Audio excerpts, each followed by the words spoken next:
Okay. Na ne kwesi adano and shishaya planning committee ya ne say yebeye interdenominational Thanksgiving service ewo onye park na so free 8 o'clock anopano ekopim anopa 10:30. Okay. I know yes Sunday no Thanksgiving service no. Na Sunday ni we Thanksgiving service na ebo dumi no biemu a yasat na se ewo onwe park na so yenyina nim said the weather asiaye na nsenti ya yen hyehyeye said the be ya bibia ni anopa to anwumre no de ebe wie bibia ansa na sensu kora begu a aku enti the ye ne say from nyame ya adoma ochina anwumre ko ne de bibia ebe bia be koso ewo onwe Roman Catholic School Park. Okay. Honey baby bibia. Okay. A year no hon shishaya nende daemu. Ye betina say a sorry sem bibia ye be no onye school park na so.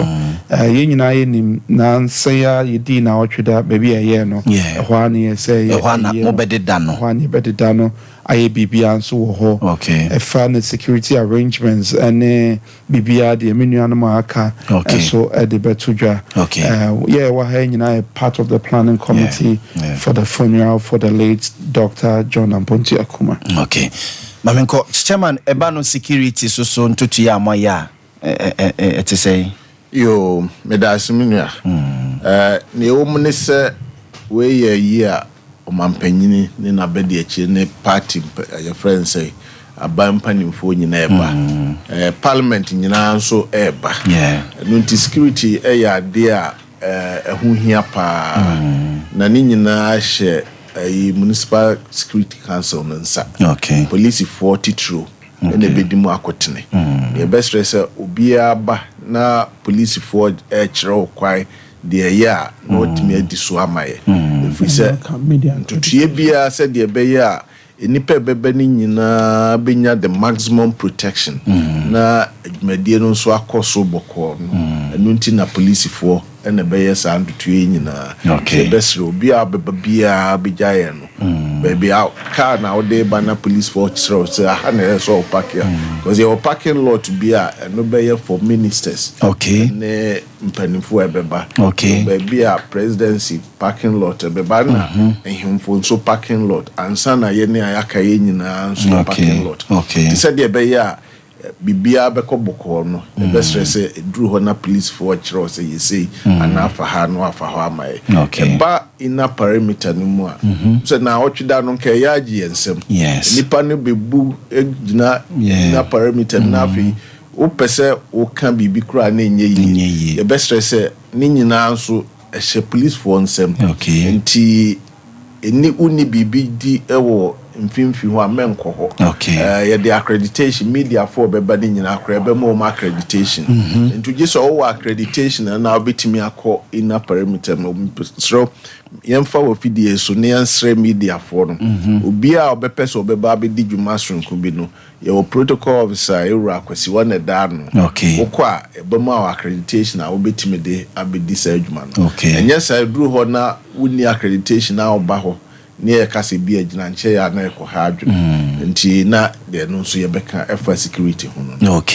ma accreditation ho asemi na ma me de ba hoyi car park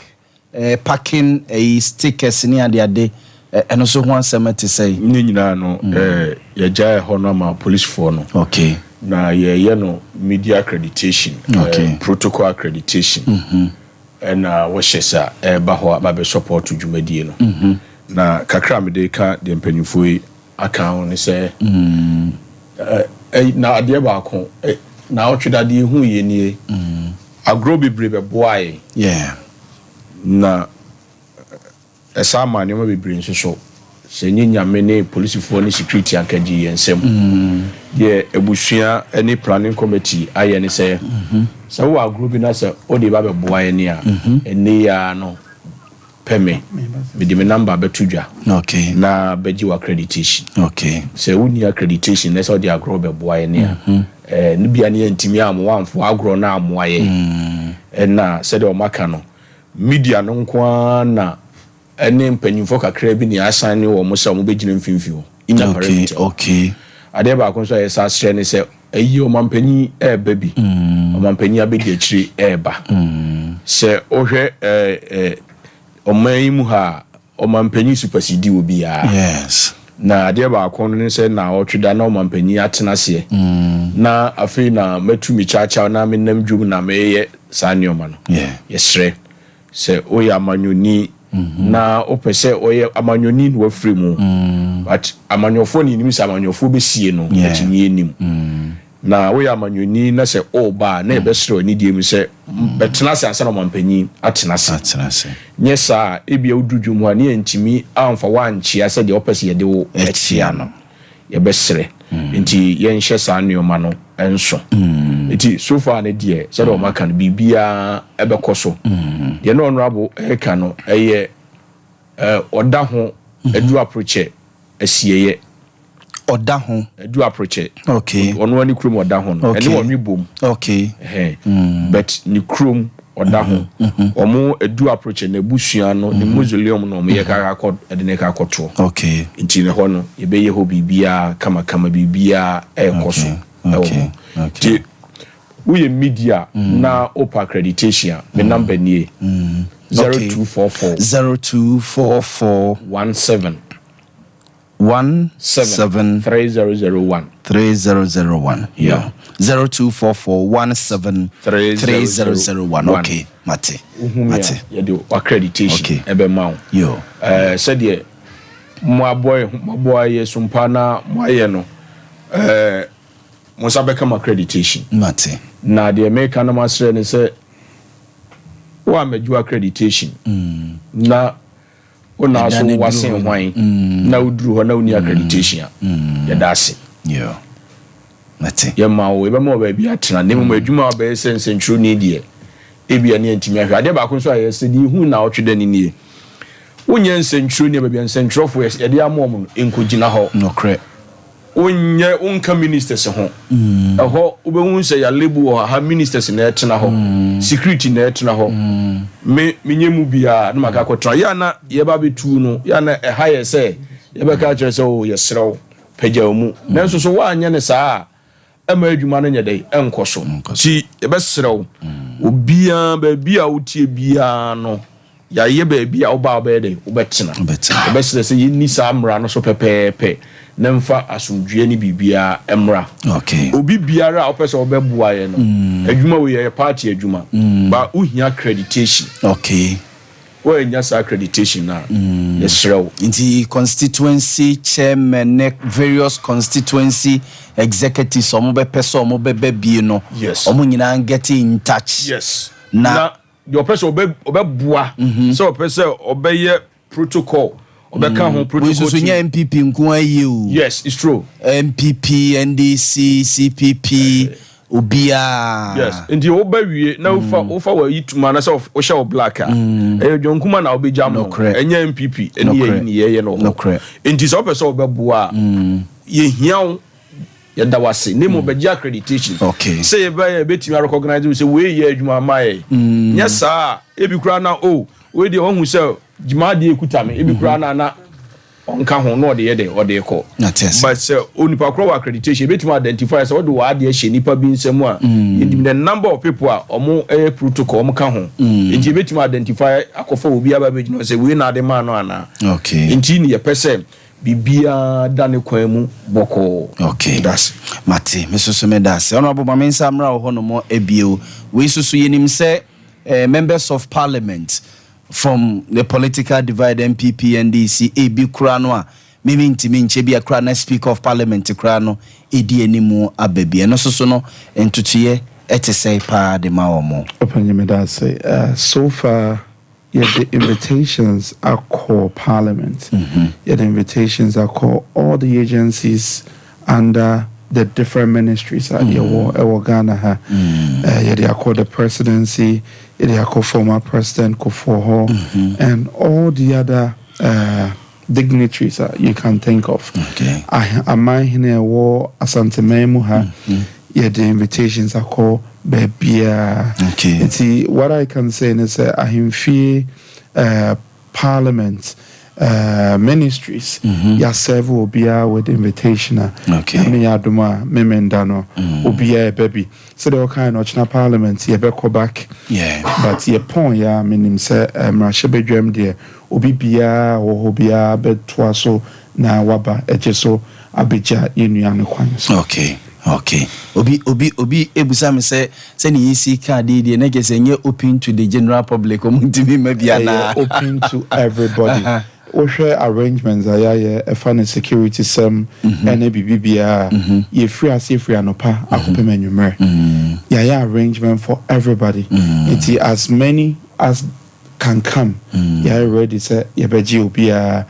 yensi obia ho kwan we NPP ni we NDC ni we CPP ni na lawyer or homa obia inti saa ni yeye no se obi bia opese obebibia na akonya no ho se omra na omeja yenua na kwan chairman na unia no chairman fo a omsoso mbepese mbeba MPP NDC because 1 week no me hu the Ashanti regional chairman of NDC na kwasi ene NDC mpenimfo a omo eba me hu even MPC bia na omo ye NDC arrangement eti say unia no mo other political parties ni chairman for you. Yo medase said the okano na wotweda no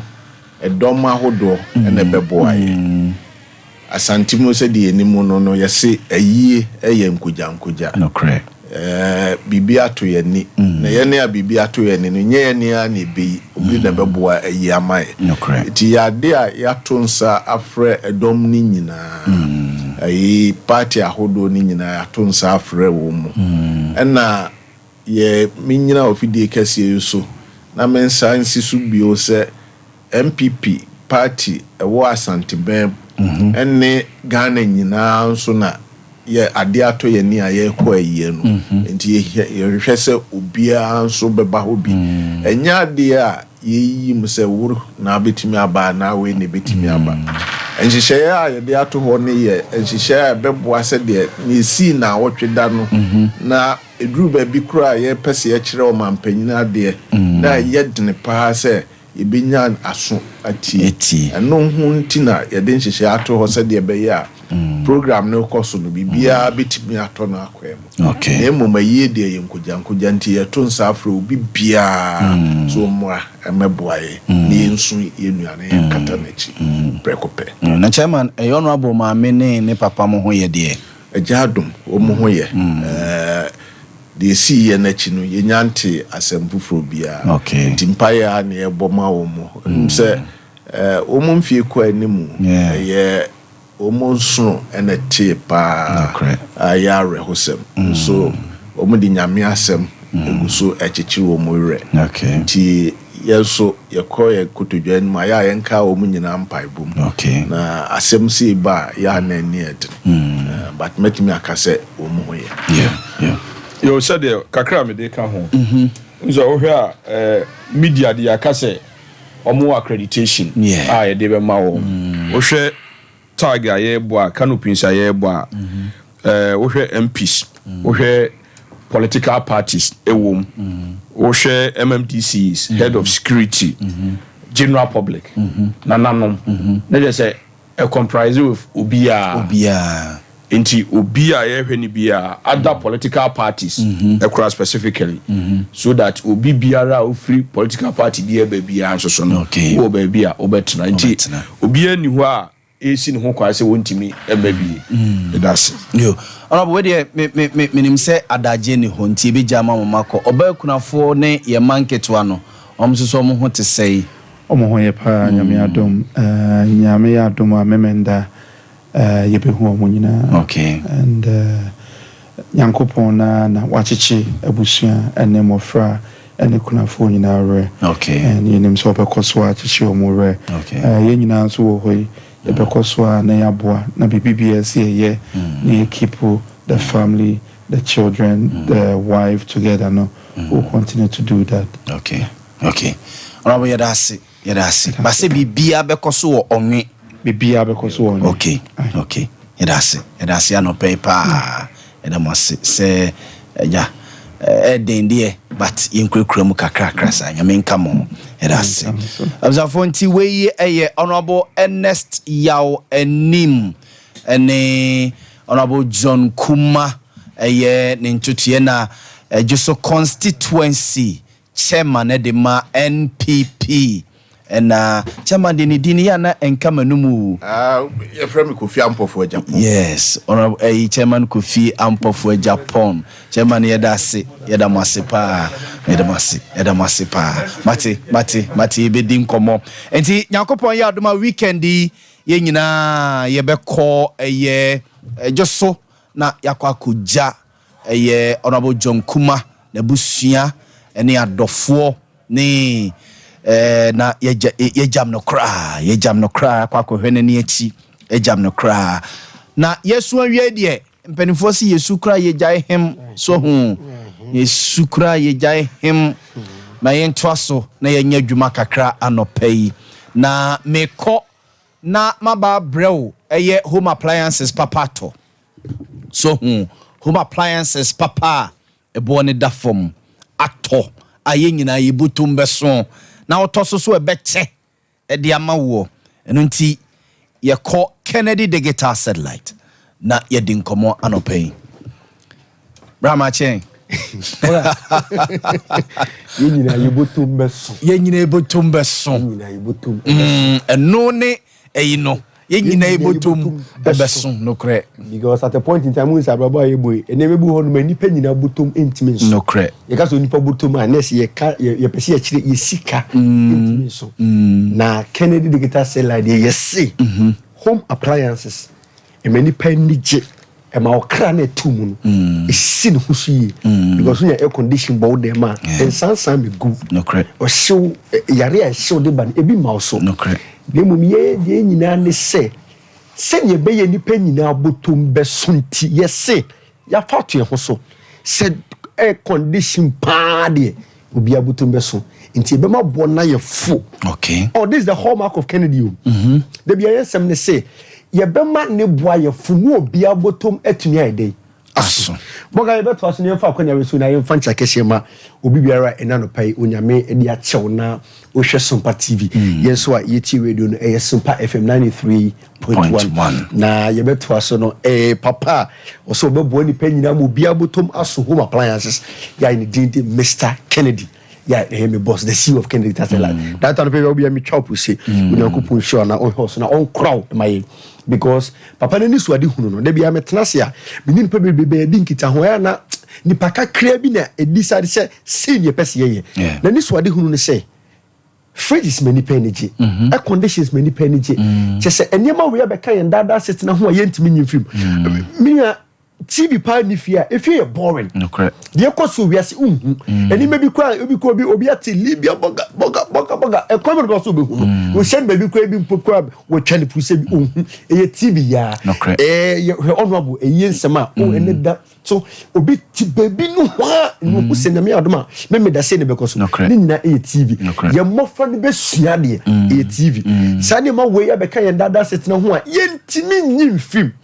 de so obi yentimi nya bio ne kwan be ne be fa so obi abenya TV e kwan be ne be fa so obi abetimi nya fridge e kwan be ne be fa so obi abetimi to condition obi abetimi to kettle obi abetimi to iron obi abetimi to blender microwave nya me kan ho e kwan be ne be fa so a ni padodo no obi abetimi atobi Kennedy Tatela say yey ya photo so say e wo se ne boya funti ye bema ne boya fo entu pebe bi TV a obeto a eye papa ne boafo a ahwe ne Kennedy ahwe enko ba bi bia so ko pe TV ato say ye fridge pa na opato de a Kennedy ahwe obi so pe air condition e wi ma ye hia bebi obenya air condition ye papa entwo light tie me sem yo we quotation marks and chow light because last week we can say be I survey in the past 2 years any pani bebe gusu kan sem no e dey bentina bra wentimi to condition mama nya condition papa nya condition pe any pan see air condition ne boarding Mr. Kennedy say odo ha nyina ato ne kokoso ne say obo condition boy for ntu bebe air condition boy for a Kennedy say Mr. Kennedy say nipa ni bebe what say nipa ni say na to condition na twe light Mr. Kennedy say there be say odo ha no da do nyina ato na koma so wakofa air condition ba R410 air condition and chow light oga e fa numbers ni to joati obi person free obi so ne din kita ho ba bia wo bia ogana na mo hwe TV no so dia numbers ni gusu betime fa na kama ye said the more no tie radio no pe TV no o person fa telephone number na ba bia wo bia say fridge na opato kettle na opato air condition na opato TV power na opato obi kwa si ye Ade Akye mede ne menadwuma ye Mr. Kennedy say no de ndwuma asem ba fa number ni tie number say di dwan 0244 385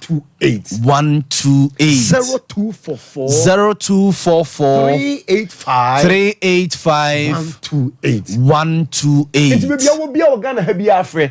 me say home appliance one dwe power about tirima aso ne Kennedy pay because yen sem ni nyina say empanifo buwe bi libia o say opaso pa nwoma so no correct anyina nu modenti o nenum ni ye Kennedy bia say ne to Sompa FM ne ye kasa ne ye de ne ye kasa ye say any panel also be any TV the one them also be it me condition also be it me the freezer also be it me fridge near this city because say fridge who be here to the stand say adokota for na pharmacist no we no ya try go be who say edro nu wi ade kan fashion fridge na we fridge we feel nu wi a okoto edro bo ne oh no maybe ade kan be so ma na say da be ntimi ne sa enti fridge who be here to that extent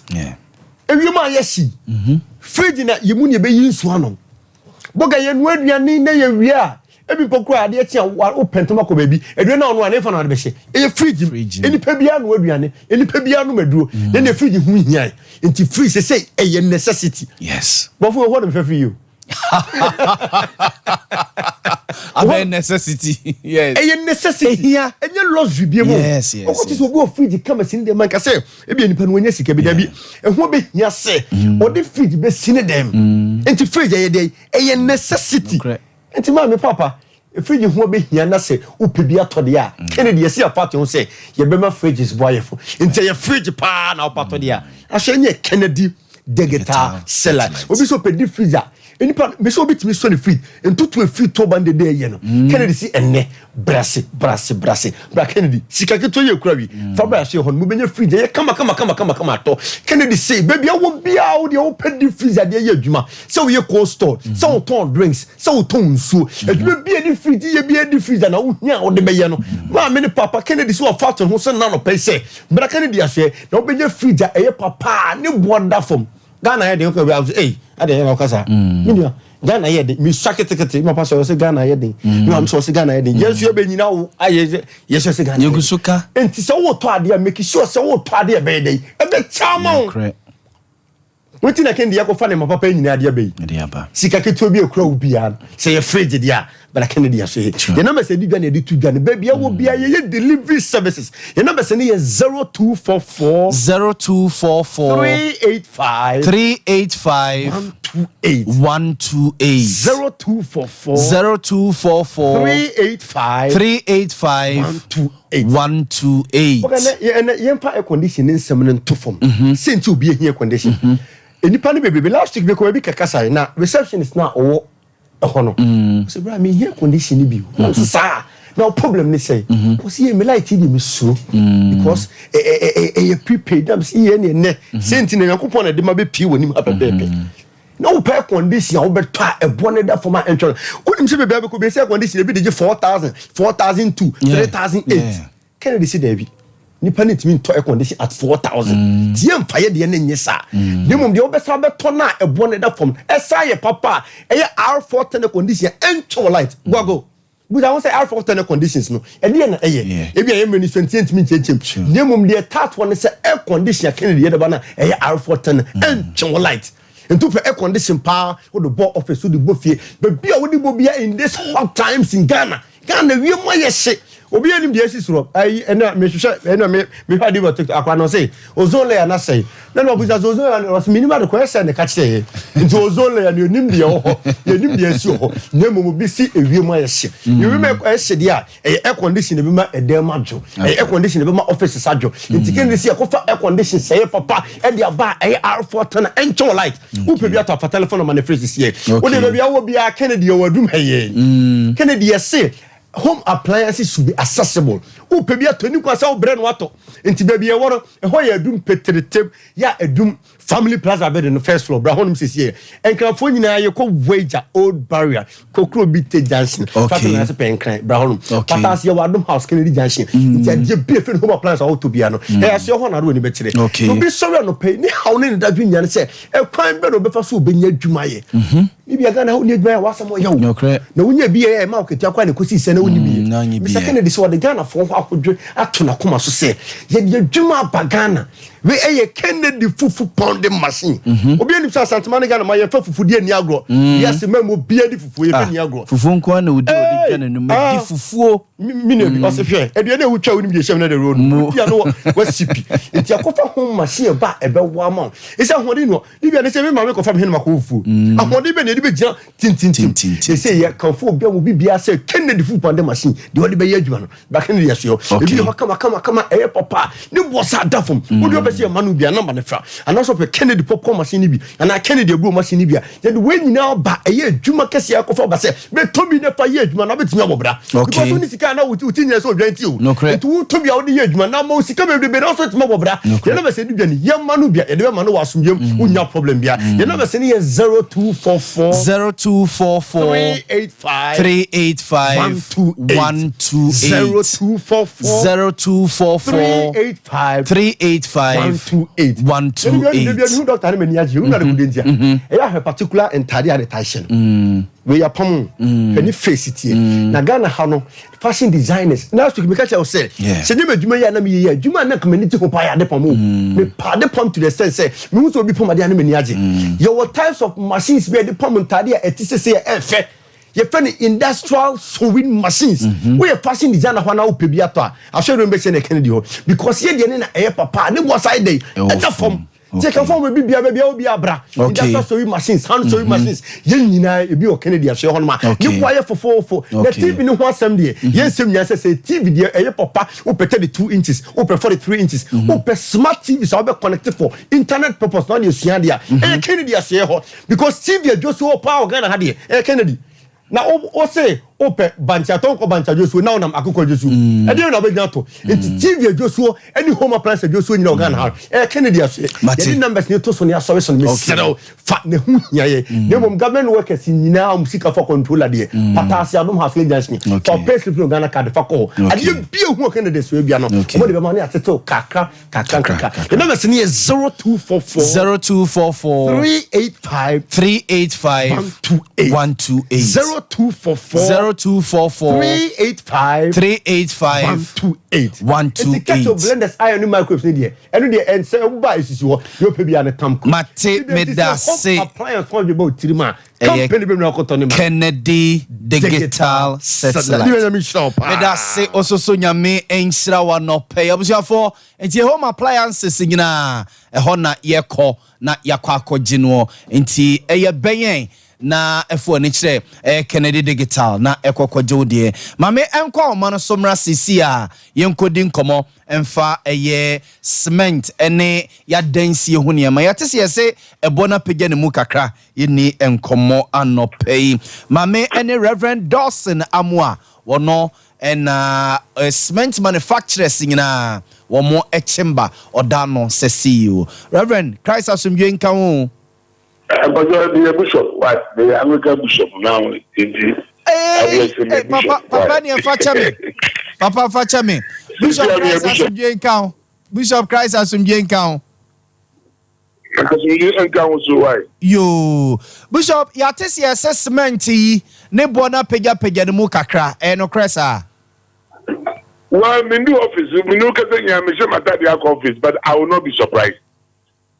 Adentina onye surprise. What is really happening with this city depreciation matter is alarming. We have had discussion with them, with the manufacturers, and I can tell you in confidence and authority that the city depreciation is really a major issue. You know, why am I saying this? You know, production of cement is hinged seriously on importation of what do you call it, raw materials. I would say basically about 75-80% of the raw materials are imported, and they are dollar based. Manano, Baswa, GPH, or tariffs, they are dollarized. Customs, you pay equivalent to the prevailing cedi, rate. So it is like anything which surrounds, exchange rate, so far as the cement production is concerned, is a major factor. And you and I, you know exactly what has happened for the past 1 month. The rate at which, the dollar is appreciating and the cedi is also depreciating. So I would say that I am not in your office now, but I will not be surprised because there has been discussion. We have even issued a letter, the statement, trying to express or address the concerns of, the general public and the consumers as to the increase in cement prices. We've given the reasons, which I've also given to you. Basically, it is driven by the cedi depreciation. I mean, when we talk about fuel, energy, they are all actually hinges on what is exchange rate, the foreign currency. So that is the driving force. But like I said,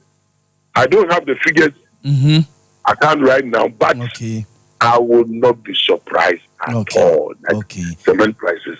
have been increased due to the reasons and the amount. Bishop, enti ebasa no ma de ne board den pa no mo de beje be say. And I know that there were different grades of cement. No biani in the price. No biani ejuma omudi. Into the prices will not be uniform. They will be actually the differentials. But like I told you, when you come to video I am really going to the office. Okay. So maybe in the next 15, 20, give it maximum 30 minutes. Okay. I will get the figures. Then I can speak to the figures. Okay. But Bishop, you say trade minister so say penema cement manufacturers and to omo a product no musa say me mate. There is nothing in written that they have a price control regime. We don't have it in Ghana. If the Martin directive, but I don't think it's something that it's actually adhered to, or we have it as a policy in the government. There's no price control regime. So the best that we can do is just to sit down and negotiate and talk and look at the justification and see how best the government can support in reducing production. Yeah, we are talking about production costs. Okay. We're talking about production costs because retail prices are not fixed just in a vacuum. They are as a result of production costs. Sure. So it is like if you are not conversant with the production and its attendant, cost, then maybe you sit somewhere and just, give a directive that this price should be this or this price should be that. I don't think it will be fair. Yeah. I mean, they are business people. Investments have been made. And they are established to make margins, to make profit. No one establishes investment and run at a loss. So I have not heard it directly, but I've heard it that this statement have been made. But like I said, there's no price control regime in this thing. Okay. What the best you can do is for us to sit down and just judge and look at the production cost. I think here the real concern and focus is that why have the price been increased? I think that is where we need to start from. Okay. But not all of a sudden. No, I will agree. On what basis will you not agree? And on what basis will you disagree? Okay. Or on what basis will you agree? There are fundamental causes. So I believe we need to sit down and look at the fundamental causes before we can make any pronouncement. I mean, maybe, but I don't think for that directive it can wash unless, of course, we sit down and we talk. Like I said,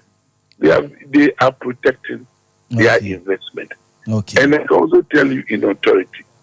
when prices of cement are being increased, It's a pain to the manufacturers. I tell you, it's really a pain. Because the workers there, they have relatives. They have to buy the cement.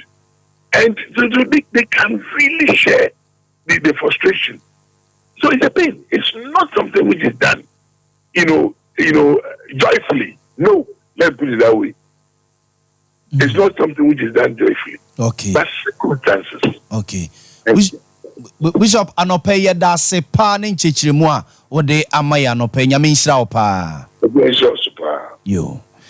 Observe we Bishop Dawson Amwane ne na akwakodi enkomoi efa cement ho free be na wotwenie kakra ba ne ate a cement bo ese de fokra ne ese ne nam be 85 Ghana cedis anameboa yesi 85 Ghana cedis and the more ding and then number is 120 and I say 110 or say 115 yesi baby and then and nonti no and Reverend Achichimu Bishop so Reverend na kamanum Bishop Dawson amwa Achichimu ede amayeno afi mienkwai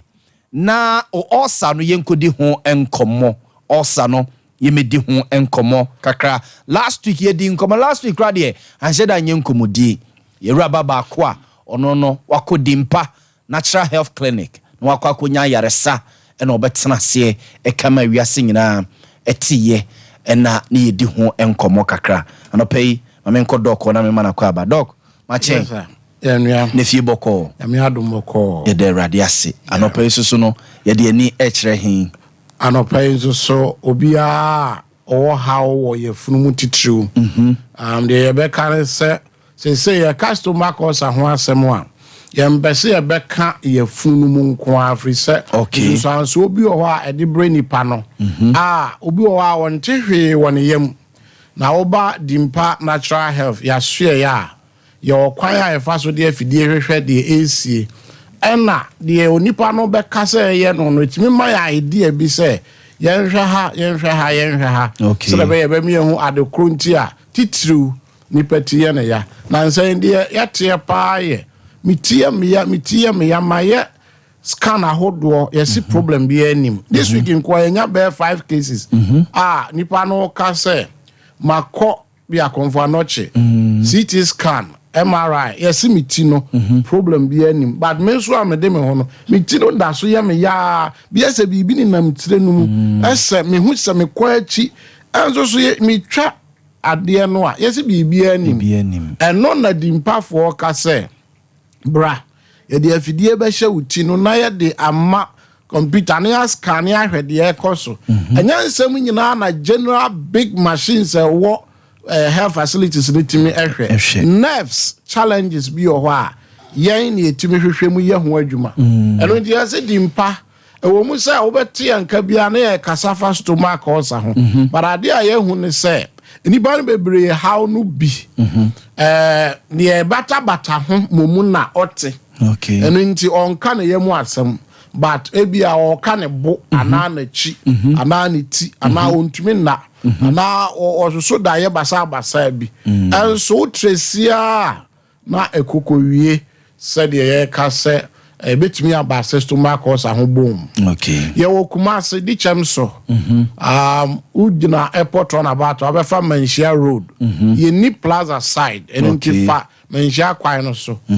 Willas Towers old health insurance abrosign no mu number said here adwuma no 0245 11 84 34 0245 11 84 34 na 0246 and 0246 744 0246 744 me ma 7 reasons in just some few minutes into most clinics and hospitals intimate tackle stomach ulcer no ye na many pabebre ebre ye di kan ye what I will call inaccurate diagnosis okay onya kwan pa with me afa so de aye nhwehwemu yie ahunu adekra ekoso bi so hospital a de obeka no eno na doctor ejina so kaze koye wi ana koye wi nipa no so ba o se na chi na ye ne ya enti anhwe yi a ye hu mpo se o sa na akreti other problems am na chi ye ne ya enti wa nya ma she bit ma diagnose ya uhunu problem na wa solve that is number 1. Number 2 meka say obi a oni inadequate knowledge about the disease. And so wonim dia pa wo yade no ne nema bata ho nyina anya sa untumi nhwe ne yie na wa solve ne yie. Impafo ye wo ho nim de we say aye ho adwuma for 8 years. And na ye to aso a ye otoso me yensa ye hidden symptoms so na nema bobo bi so no obi a ne tie ne ya obi a na chie ne ya obi a wontumi na obi a se bibi ne nam ne tirimu obi a ne bomom na ya na yamu de enye ne ya asiewu ti wan we ya won ka se stomach ulcer ho ya ka se stomach ulcer interest obi a wonidi tete sam no primitive ideas na ne de ka se onidi no nya os ene antisa H pylori aya bacteria na de ba de binya ba oyemu a e de ya be ba na emom obu a na wote won yemu nti na adwen asiso ntem onti oyemu a wan we a wu se osa ho eno nti na wo follow di mpafo a e mo hu nioma a e bata ho ye tumi adi ho dwuma ye toso assumed to be a spiritual problem so the osa no betumi aye wo anadwo don kuna nya no wotimi asada age se be 4:30 obi o awate wa na yemu ahye no ohome a ensisu yie ese ne yemu no yekutu tie ne so de oyemu yekutu na ohome ensisu a we ka se bi aduabo bi aha ndini ba bebre na aba ha be dia dance e kire se na wa adwen ye won se eduabo ebi akoda ne dua mprensa still de ya na ye no kopem so oba di mpa so ye eno nti ebi adwen ye o mo se stomach ulcer no eye honhom ade yade a ye koma eko e wo di mpa so ye afi de atosu num meka 7 ye atosu num ye improper preparation eza ni pedua no prepare no ye ye mfiti prakopa nkosra wa bra ye nware ye eno nti obi ba obi wa na ohia se nododo a wanom a ne liver ho aka so cleanse liver no na o man good blood circulation and so na o man nipa duro a atumi akoba bia obese eko enti obi ohia detox obi hia massage obi ormo a so wo de ne fa o man nuro bi ebedi ka man ne moja flow yie onum aduro a se koba bi na aduro no ntimi nkoho ebe na akoya adwuma ye so prepare no mo nya good circulation na eno na tumi ya the toso ye make us a powerless medication ye wo obi o wa no na wode manipa no eni ahode ebetumi ako H pylori no atu ase now obi o was a bia H pylori no ta wo ho obi amakuru aba obi de amana kuma nya problem nti so obetumi ahwe o sanu yi a ese wonya de ekokum bacteria na ye Helicobacter pylori ekoku no de ebekum ekure wo ne yam de ebe manframa abegina ne yam afiri ho de akoma nya problem ese wonya akoma na duro ni tie nya problem ese wonya etidie na chie nya problem ese wonya na chidie sa amane yam sabi etimu ese wonya ne de ama na nsenso nipa bebre oro ne sa ejese na nsenso kwa do obi ofiri so nwan ba na oba me ahwe no ewiase awreho what public transport because of all running na say osi wo kwem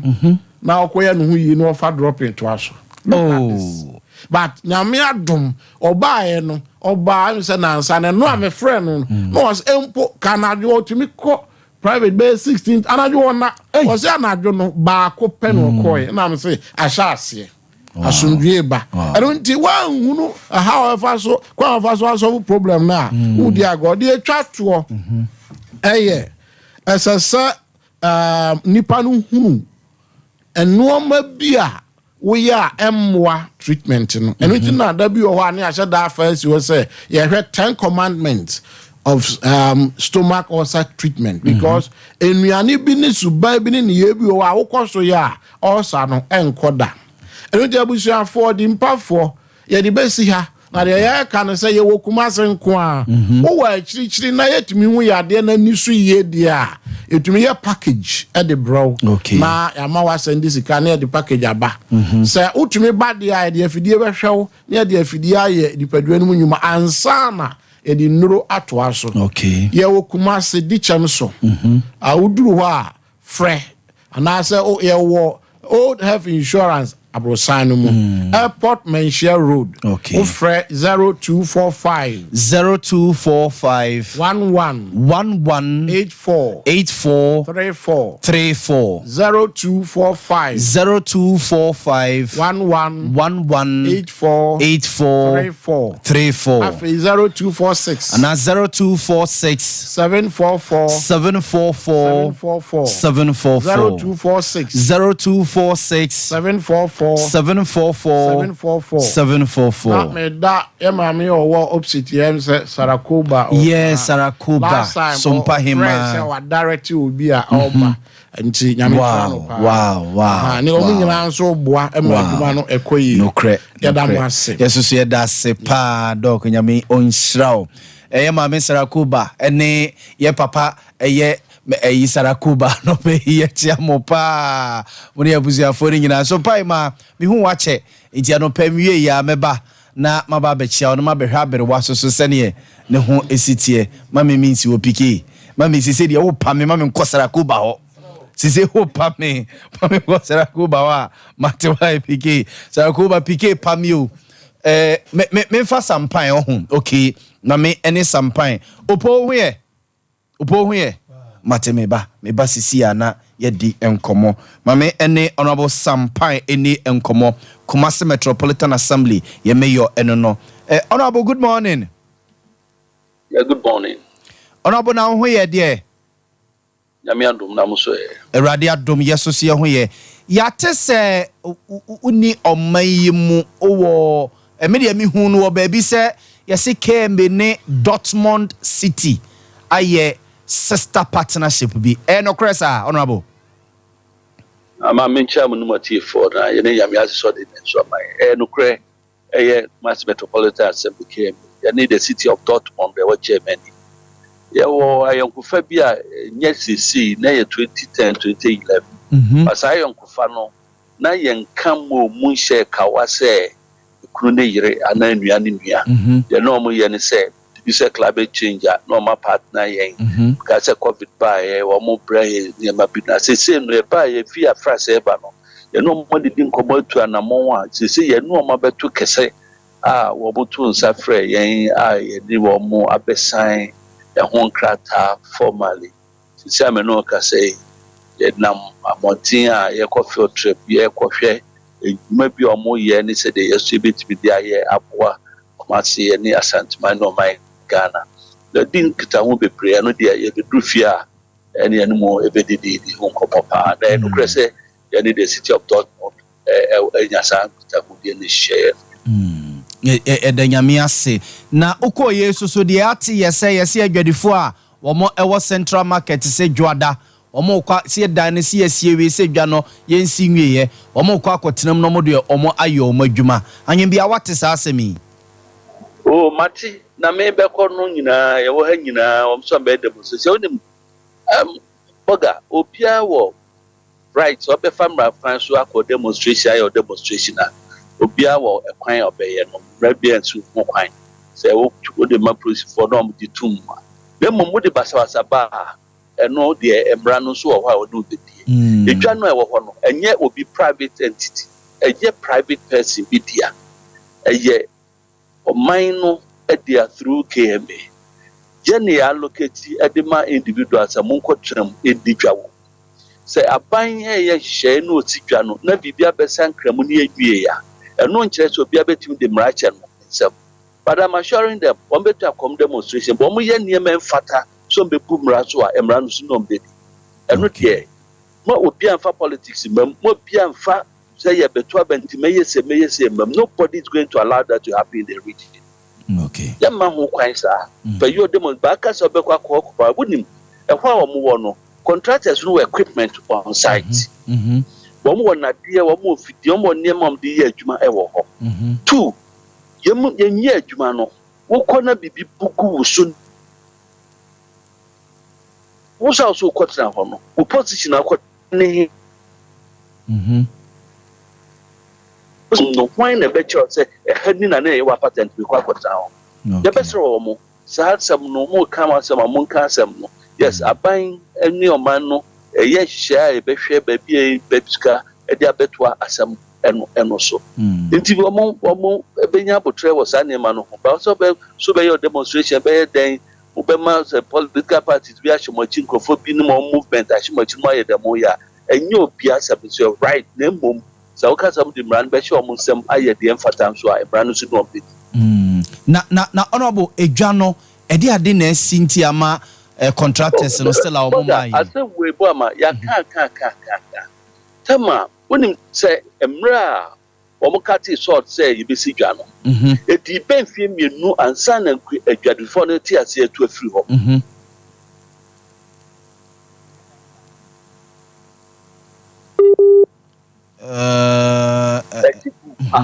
nti sɛ saa nsɛm mienu na ɛka na ɔmo te ase a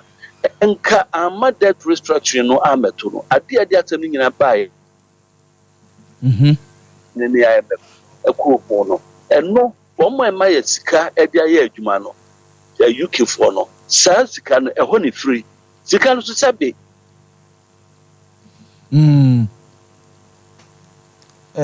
ebusuafo sɛ breaki a wɔn yɛ adwuma a wɔn de wɔn certificate ba the sign near the finance ministry that finance so request abrofo no no mo this yes but you said that Ghana account who say at the one year they koye adwuma no bi ye emfa nya adwuma na two enye keme ene de sika eye okay won sem na bae eno na ma the restrict that contract no ne sika no ebi na hwe children's hospital na ye no any airport no ye tutu na mo airport de no kwan da ho children's hospital de kan da ho ye wo mudi ho nkomo a ye mo my assurance say enche om bewie no central market e de no nti ya botre na su nya yes asem na si na mom ye kan so ye nka no pre se kan si ye ntu firi ho na nyina nya botre nya adwonkro tu firi ho a kan fie mienu no a de wasi time bi di senkasa de restructuring senka metu ye ho ye kan ya ye so asa papa bi bia one ne yire na kwa him da kru na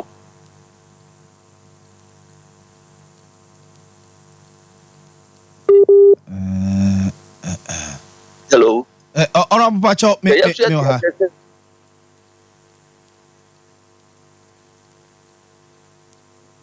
hello honorable Sam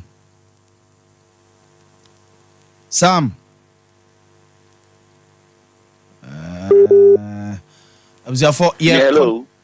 honorable Pacho mete wonka na baby a nanka medo ba eye crow from dwa ya te se nyame ya dom akonya partners bi a omo peso mo bosom na omo beye ewie ba ya te se yesisi kasem bi wo mo ne fidelity ni obi ntem ameno so no aba be sem fifi e wahu atam ne ba wo mo ntie ni ye nka ni ye ni aka no bibi wonim se ansa na mekura me beba be di ade no mo ne fidelity ayen hihye bi wo mo assembly no general assembly no approve say yankwaji bosia 5 million Ghana cedis wo mo wie project ni nyina no certification ni nkrata ba chese wo mo ye adwuma 8 billion eno wo mo bisa say kwan ne ma kwan say yenye extra 3 million no emfa kan if you say wo mo susu say ansa na ebetue tu sa na mo no general assembly no ena so ma kwan say ye be ye bibi say yanka so obi awie sika anase obi aye bibi e fata de ma how ni nyina ba ni say the fresh fidelity no one keka kan wonya no nobody came to the committee say obeba be ya no an obeba be ka bibi akire omo ye kwa assembly no bi na kubisa say the committee no ye the assembly ja wo mo ye the legal department akosi sen e na lawyer be ya no eno e na kan ko fa assemba ya bia akofa nsem we say nyina aba be ye show no da ni kwemu ni obi amfa obi sika e wo assembly hall. Okay, one complain say at then you bu assembly na nim tia say you ka say mo kwaji city no opepinum na akwa wie opepe ngotwe nam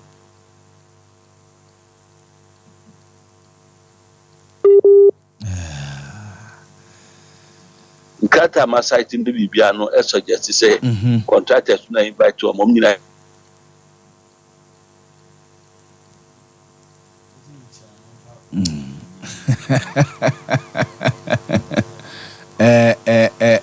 yedi besia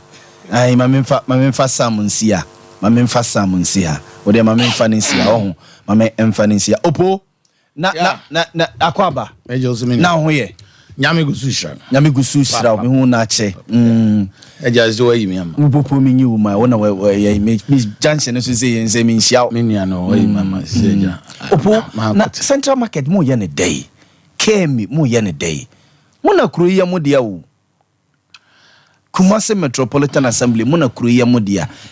edwano mo ye ne day boga opo central market issue so can is serious pa eye media ba pe emra omo ye no bibia no e ba directly to KM edwane de eye media ba bibia no e ba directly to KM you set up a board you set up a management team it's omo na ehwe even a toda KM information o kejeti heading but board no KM boss bia na ye chairman board na yeah yatie no KM chairman bia na it say Sompa na ye chairman and a board chairman of a KJT yeah board no yeah na ya de na mo pay information mo bre yeah I say nka ya need the owners of the land yes it here briefing cause a chief executive e be brief here yes and I say one time chief executive management in bed e be brief mo but it's not happening like that. It was the last time amunya briefing from KJT management no me kokra na nya bi okaya KJT na mu omusi no assembly ante ho hweda mame ma history kakra ye be KJT no ye discuss ho na afanyi markings e the election be quarter ye suspended yeah ye suspended elections ni mu ho na kwadwo nso dwiri edwane nyina ye den egu iti time ye dwiri janu gu ni ye de beto aba no anytime e be sia edwane nyina na ye ti abonten and when assembly is not in section you have no authority to be ka satan ye mu bi no that is why a jom central market issue ye issue ne matter ye matter ye ne man ne ka bom me ndi dwa odwom oda me ni store ho me ni hwe ho but the baby odwom bia akokiti obi ani mopo man because I fought for them nti omasem ye masem ye no ne ka bom kwan kwadwobo nso kwan ofa so one thing is say even meters somebody buy ma 1 meter ka satam e assembler ka per discussion ye be hu say ye tradition and ye culture no 1 meter entimi mwa because ye fear etim kra no 1 meter am obi ewu 1 meter am obi epra but oma involve ye anywhere entimi be presiding member no enom so ma wie dwa no de ma KM na me menje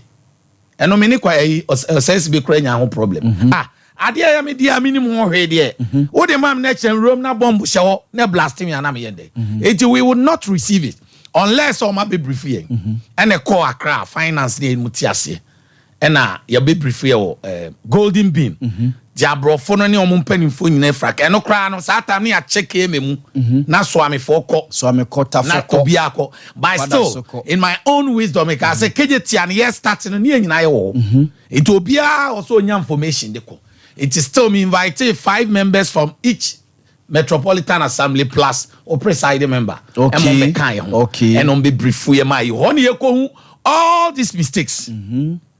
But next year, say Jabe 7,000 each in the tobacco pet. Honey, but next year, mistake in start free. So, ain't John the Asha seeing in an assembly name yan siding a womb. And I'm handing over my ears, no matter take his decision wing in hiding every. It's board the chairman for na eden. Minim say na minua current presiding member cry works convener no. Na ope kwan akokejetia amoma kohwe enyuma e wo se mo si we wo. Ba na eden so mbeko because a limited liability. E dey aba dey am obi say on hwe maye. But still I send ko report to my na na mo nse mayor Emma omoma management ne ma e be a quarterly and I say be a 6 months be a that is why I make say yen buy ni start raising who's a market na there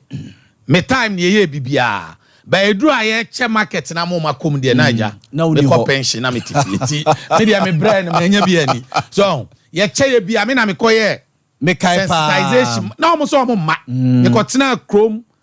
1 month 3 weeks kente hima me kasasa wo just na de shase nyina opoma na wo hen na afi na be kasa wa kasa ma o de na difficult okay to mo accept some be kono unza wono so ade share kwa and obi a egitim so be kono ehun sika kra be pem na yamfa ma me allowance 1 month 3 bibi na nkrofo ogidi na me ma ya adwuma ya fa ma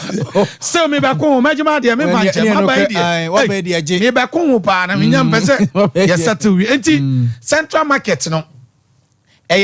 on say brebi na me kan ba o kan ya ne binom ntiase central government project by came in Etuaka say o ba procedure ba ho ni nyina no emre wo mu ni say came o 15% me be kono emra na minim say wo came 17% of sika bi e be ba sika on bejeji odwam ho nyina came wo mu say 17% na ya ma traditional authority menshia 6% mo came for na mamo say okay structures na check okay Matthias it's 15 6 na management of terminal alpha 15% now almost about 50 something to 60 netua e kan bosia no mo koji ye de besi no okay that was the agreement but currently me buy na my bet is a changes kakra den aba came about 15% and ananano about 5% and a management ni mo mako 20% sika no mo jo mo de dey it is still no 60% editua kan de dey edaho dire bia no chim say central market government no obeye collateral and ma KME onu be ginam say busia na KME forge no so o man timi antua me aban me dey metua ba sia me no kasa dey pay agreement aminim dey e kumasefo na dey etua eye based on sika ye dey na mutua dey 60% na mo de call kutua as far as KME 15 eba KME 15 bi na ehun aba asem fidelity no 15% no eno na ehun aba asem fidelity bank no nananum 5% to cross nananum yi eno ne 3 million a obi se ni sika ira sika nso nya odia traditional 3 million de ya sa 5 million 8 million na yesi ehun 3 million traditional authority menshia ene yi ni die wom se monyenka honko wie kru from market meanwhile bepem na wunim committee ni mai administration mai cause ye bom menshia ba so se odwen asanteman ho ampa ene ode ono no 3 million na 6% na ye man 6% na mo de man 3 million Ghana cedis e wom ene menshia de ma mo yes ye fan koye some fan koye kru from ene kru from si wo say no and some so ye be ba so enti anyoma ni bi ho a enti central market to be honest and am it is ye nua Sompa started ya na ye me ya hwe my politics and will ride intellectual intelligence obi say intellectual dishonest for a whole mayor to say obi na show machi a say butterfly for it do be so chese central market for mu di dwa bepem ne obi nim nyansa ade so obi show obi achi dia na cheso oni nipa no te ono mo no a ye tu no no an incentive how can you say this Debbie and there na me hwe so be correct no ba so adwen ama ho and there so say obi na hyemochi a okay and the NDC time an enkoso a na ye no omo kono na wo Sompa wo na na hye omachi ana it is sometimes na NDC for be ka say MPP for na hye omachi ana it is John for penim for ni maame for ma wo omo we wan na eni adwen a onim sa ade no ho no odidi obi age store sika na fa hin 2 years oni rice okasa all right sika na fa hin na yesi ye debt restructuring both local and international we are no sika de central market dey na make ano na make ni okan na me so beka bi sami de amba say my ekotofofro na uko ye nti enka hwe nkire mu already sectional address wan ka bibia amfa ni kan on say sa debt friends restructuring debt restructuring omo catch say yes e beba but on my any detailed information about KGT minimum assembly member bit my detailed information about central market just say yan fifi mu ba me kai unofficial fifi mu no hu de mini ha ni nyina ye sika ni nyina ye sika sika ni o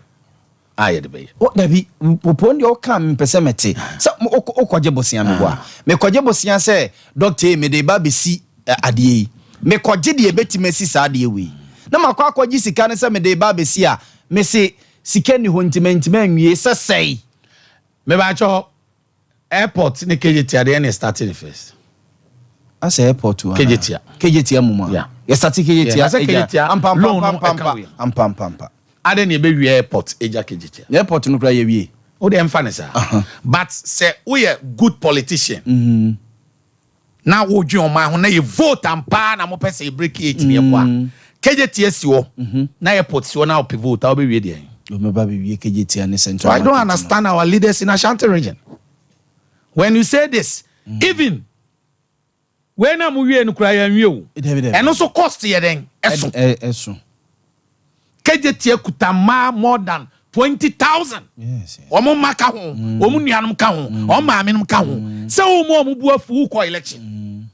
se me wi airport na ti am me was 10 million me ko twa airport akra you said if o twa mame your friends Adam fo bi any Sompa me am ntwa bi da ma fo pa me ntwa bi da to be honest me ni kwayo bozu ko Germany sometimes na plane ticket 40 something 4,000 se me o ma me hu pa no this kan ma me say ko tonzaze ngwango me ko yede me ko di 3 weeks 1 month aba no awo hu no twasie no me tenam 40 something that time ase konam ko kwa emfa hwe kura so amre no ase ma hu kuro ni ze so entiminia yan se Kumasi eye dwadie area obia wo ye minister obia wo ye lecturer obia wo ye doctor bia no obetime yi ne ho afiri dwadie mu Ashanti region tete ya nanam de dwadie ene mfuye ene hwe eti agrek no kura ne enye wa ha omo ye ne nkurase mo ma ba bisi dan eti se dwadie asembeto a wo ye mayor wo ye regional minister ni kwan se odidi agro e wa Ashanti region so mini ani omo kan eno ani enyina eto a eka eti sika mo de ye de ti eno de omo na because ana lo no omo ankoje de ebesu edwa no omo ankoje ne ebesu lo ne ba ye ka se scan da ho me ba want Bank of Ghana yes me kai at the Bank of Ghana nti contractor ni yeduru ba bia na pay a raise certificate no de kɔ ne atua eti sika da ho de e de abiem MPP maka me se ka biem ayese sa na ye ma kotokogu ye kotoko eye kotoko be ya asante kotoko no enwu ye be ye o dabi o ya ka se kotoko ni ebo kotoko ni afa ne eniemum se kotoko we ni na mistakes wo ma o kan no aye tamfo no kre muntie ni ye kotoko we ni no ade we nkoye ade so ese a eden kitenkete ya liver ni ya kidney sanse prekope dabi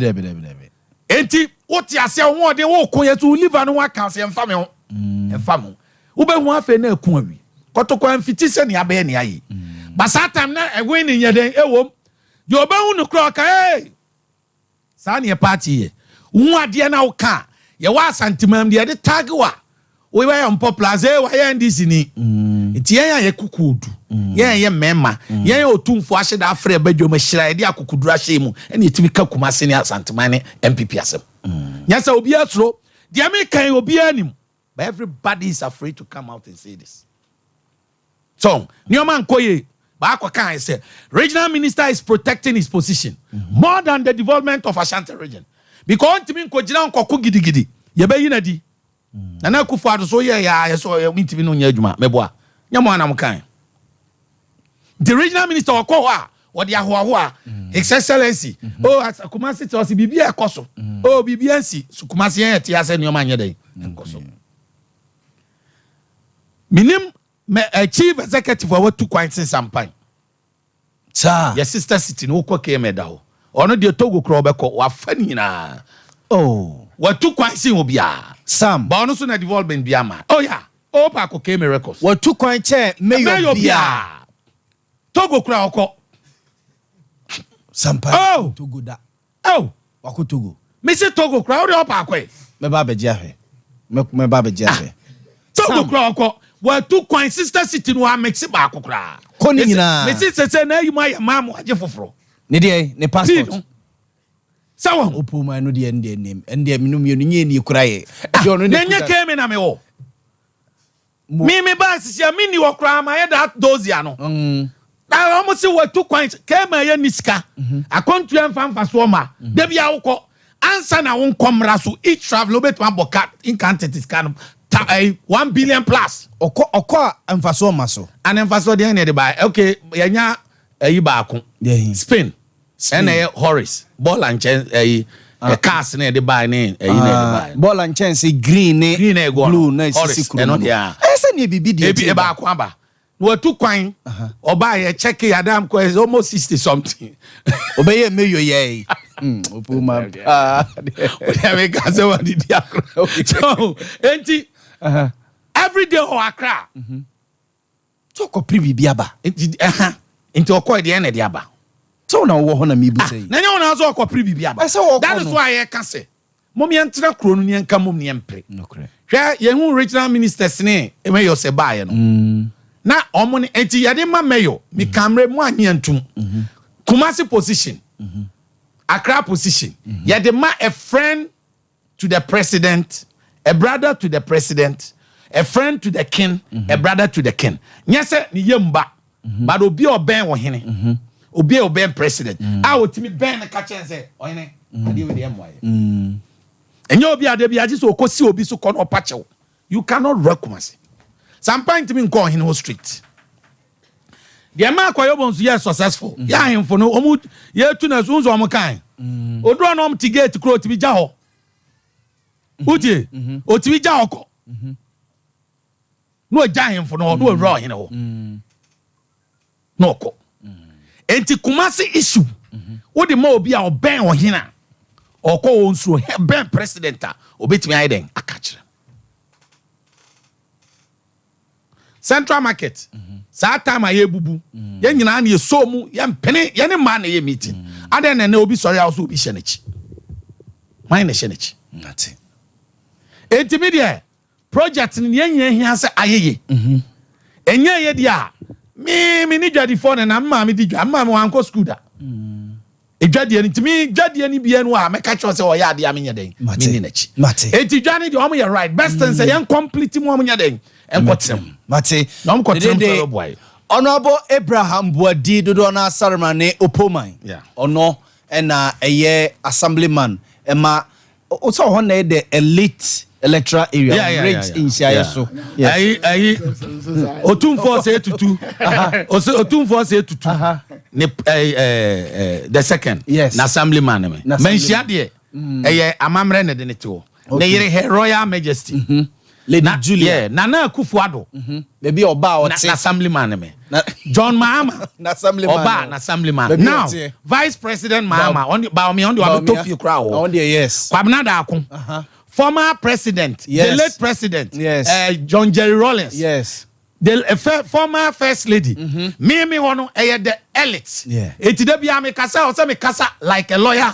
Like a president, like a judge. Yeah. It is all by now, but check on ya.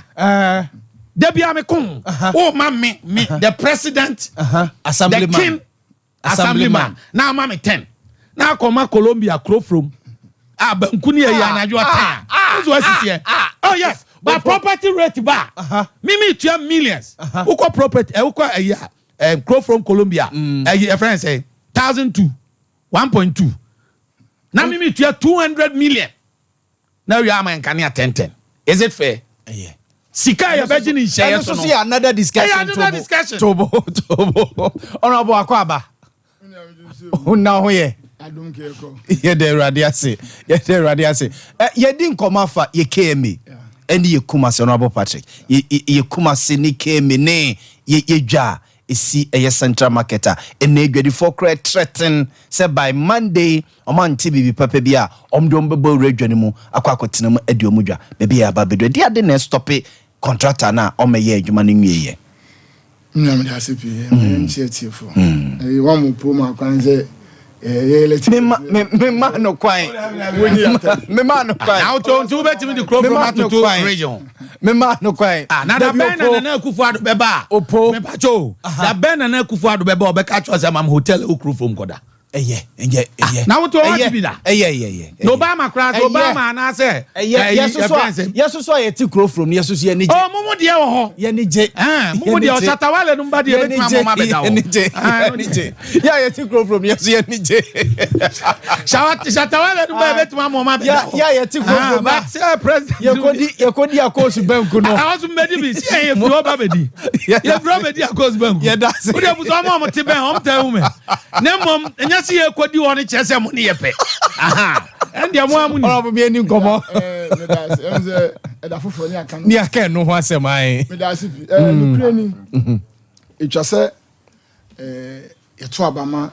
omampanyina ochechire oman no obi enya ne so yes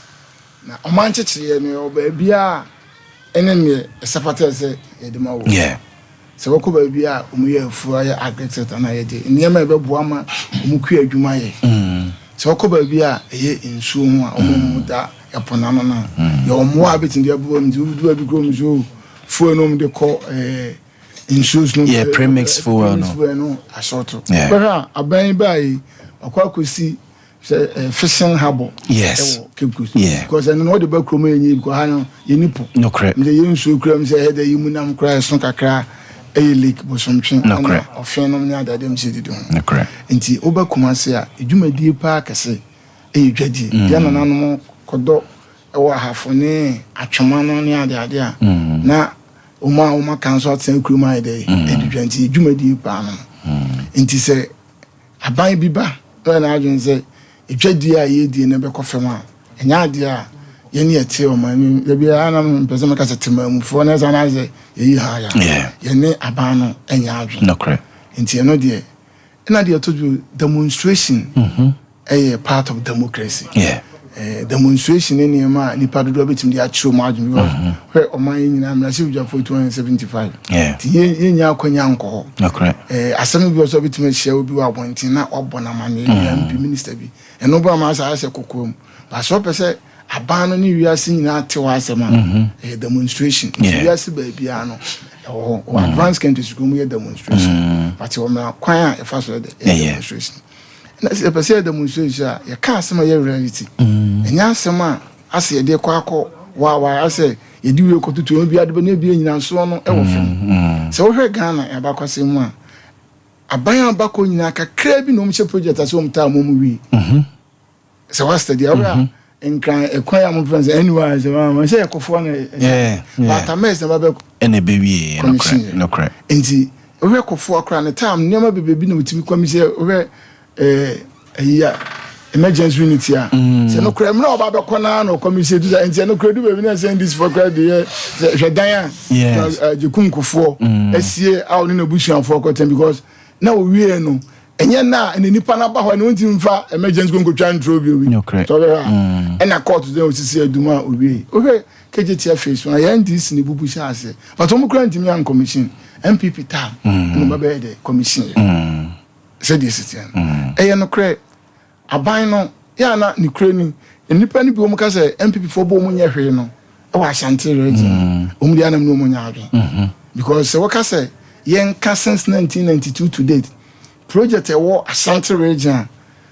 ye moment so on fa so probably no certain to supply MPP adwuma ewo Kumasi akwan na PNDC ta no jeje we mampon kwa kwa interbeting eno ye Kumasi akwan lemens 80s eno ye sunya akwan 80s abuwa kwa kwa 80s but MPP aban any aban from 2000 na 2000 we be akwan nyemo maye wetin no certain so enye hu majo se kofo na ye hwen so kwan anambo kofo na ye from abuwa kwatu baabi ani kofo na ye from manka so tepa woni yo so pepo sa me na car obi a ofri tepa bunsu aso bi apeso obi so kokko tepa yo so pepo na car kra ntimi mo ni nyaye kofo administration eno yesa kofo si emergency kofo si court dan esi kuremu na mo sa project akakaka sa obetin de one side atente so baabi ani kwan nyina no from obuako to baabi ani na ye dev type road ane kosehwi kofo ta na obeye sa kwan nyina so atase indiana mene sankofo no nya adwen some people for aban ba onye hwe but aban ba etwa se we bi se Kumasi and as Ashanti second capital am say na me nua kasa eno amitie news aban say waye wato cast 32 district assemblies awo de ma omo de babebo sanitation waye containers ya mom de niam ka ho kia me nka ho achini nyina wo enkabase ka ba bi ensu yiri wo ese enwura pankofo jene dia na nkofo di sunya atoto Kumasi Bantuma nkwa business nsunyan city no Bantuma nkwa adwane ne race course okaboma sunyan city na mukra nto no ndi se wodi asafo ene adum ene Dr. Mansa be kan won tim fa sunyan atoto Kumasi da ko nipa dodo ba kure mu won tim fa ntoto no ba bia ko sunyan no e one constituency and the municipal we have 5 nti sunyan te se so ame papa jotima so nti sa ban wa we nyina wa amoaye na no watwe sika kase ye so de ti nsuom ni nyina ye greater Accra Kumasi na ye second capital na sa highway ebi wire so because oyin kraba bia capital yiri pa kase what is say sunya yiri da tamale Kofodua da bia ha na yiri ni nyina na nti e ba ne sa ye ne aye wo ha no e be ya adwen sa say ye yi ya fim so ati say de to so bio project aka ya de hu hia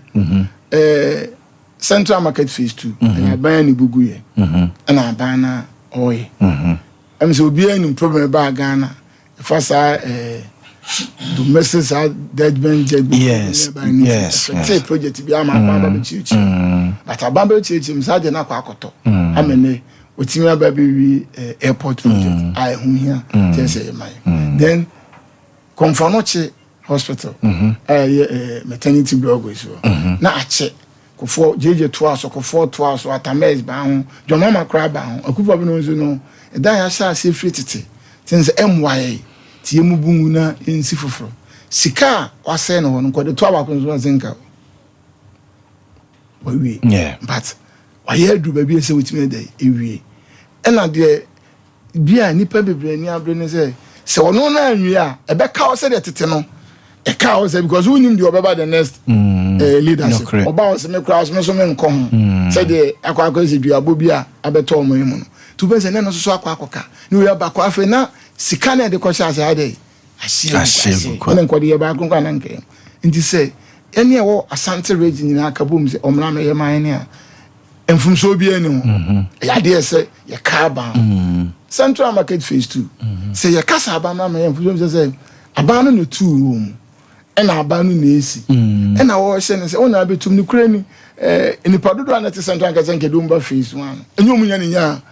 baby time ebi mo kro mu tue sika de ma kiemi amana koto Fidelity Bank and as Kumasi City Market company no accounts I think issue shops no more no every single woman you shops because shops ya chairwin to mu zaka sanko phone be breti fi omo nya adwuma ebi so call race course omo business no mo ye no ene sai ira na nya de emfa intini omo titifi say nipa no say oni se ochire na adwen na ese ochire na adwen because onim da ebe wi amana ba be she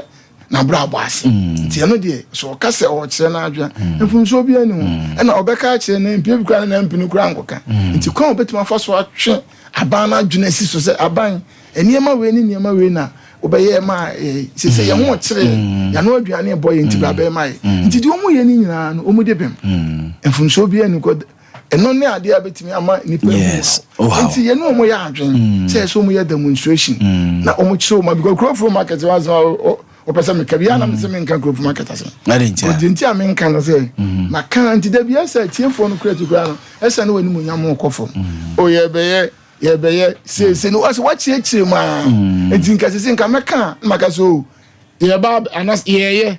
contractors no site aduru ha wo apɛkora wɔkɔhwɛ but sɛ da bia woka ne saa no akɔakɔyɛ sɛ wokora no onsɛm nsisi so nti wɔbɛka wɔ mu nyaa no asɛm dada no but ɛyɛ wo baako a ɛwɔ kurofo market mu sɛ ɛyɛ project ɛyɛ John Jekunkofoɔ na hyɛ ase ɔhyɛ aseɛ because of Jubilee project Ghana 50 into 2008 no ma wɔdɔ contract ɔhyɛ aseɛ ɔde sika buy ɛde ma contractors nyinaa sɛ seed money about 20 and 2 mu ɛna aban sesan ɛna 2009 aban bɛ no so adwuma sei na president former president bɛ so wɔyɛ sika because a project a central government system na hwɛ so nti yɛnhwɛ ma sika ne nhye ɛna ɛbɛtu mu nya samosa ponta de me no pomo ma akonya obɛkyekye bebrebe because no ofio problem to me ne me nua akɔkɔ apɛ adwane kura akɔpɛ baby because threaten me ka obi ne kɔsɛ anatafo hene sɛ afɛ ɛne abosomi nwɔtwe ɔso de me ma mu mfie mienu me akram de bi ka mu mfa me na ɔde molu market ma mu ɛwoyɛ ma mu ka obi ne kɔsrɛ na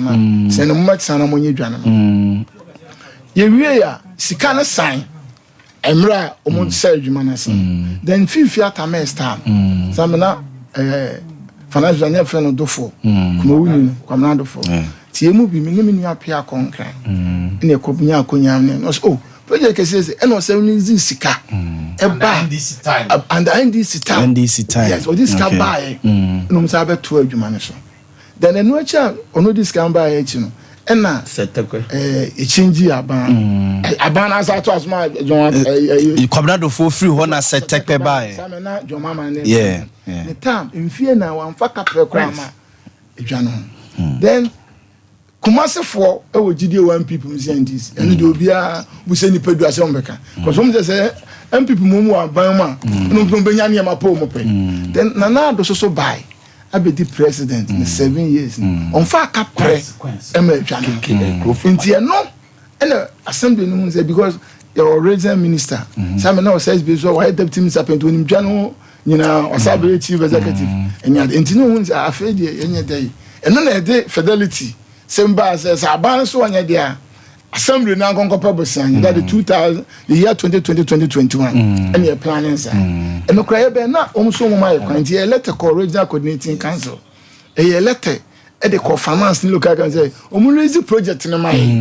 na sa feda na sa bedi ansa na ye timi esikisa loan and your fasa process ni mo de nyama ni nyama ni a isi sa se beji loan from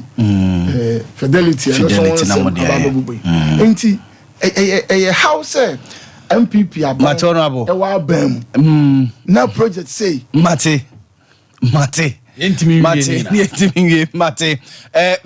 kodoko dok betena sema me na me kodoko enkomo we no me de pa na wan hwe susu me de akira ene me nkone me ka bebre Dawood Herbal Clinic abusuan ye nkɔ honom na osisi yade ene o diabetes ni nyina ye ntu ase emfamo ye wa dwoso krapa 0241244012 Kangen drinking water eno ne nsu a sese obia enom nsu papa e cloud system na ede amount no ye be call St Andrew Senior High School na fe yakwa akɔpɛ admission ede ama ye ma no amoma akɔ school papa 0244696911 Fibo Ventures ede toothbrushes papa adwaso a abadwaso a ye de etwitwi yesiem 05 35452263 na fe yakɔ time herbal mixture ho ni anu numbi ama malaria na atutu time HH so no no a boost immune system no 0244417669 aiming scientific herbal and alternative medical hospital yesebra yemfa drone count na yade enti se de kra nwane mfiri ne paduanim 0277001234 new Z natural mineral water eno ne ye no nom abusia nsu asese obi enom oye wede no ye party a nsu aye nom no 0244620294 Boris B nkokɔ no eno ene yede ye aduane nyina eye fie akokɔ nya portrait de no a etonkwa mu ana etete no BBC ena sese ye wie 054444 4453 and na mami abe se watena se watano so patrapa new site on mo na busia wo se bra no mfa edrum kan ye se yade no yesunsum nya to yade ndia mawa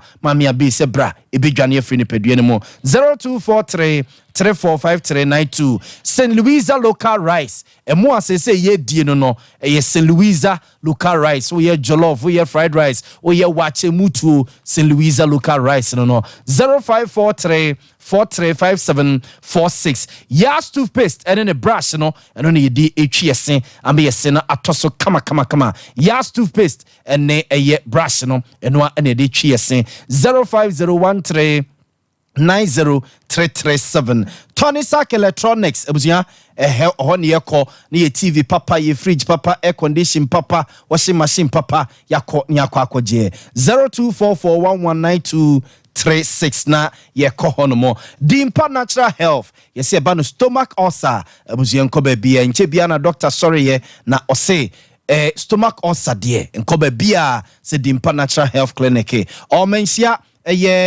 kane babia de chems babia na mensia health insurance wono 0245118435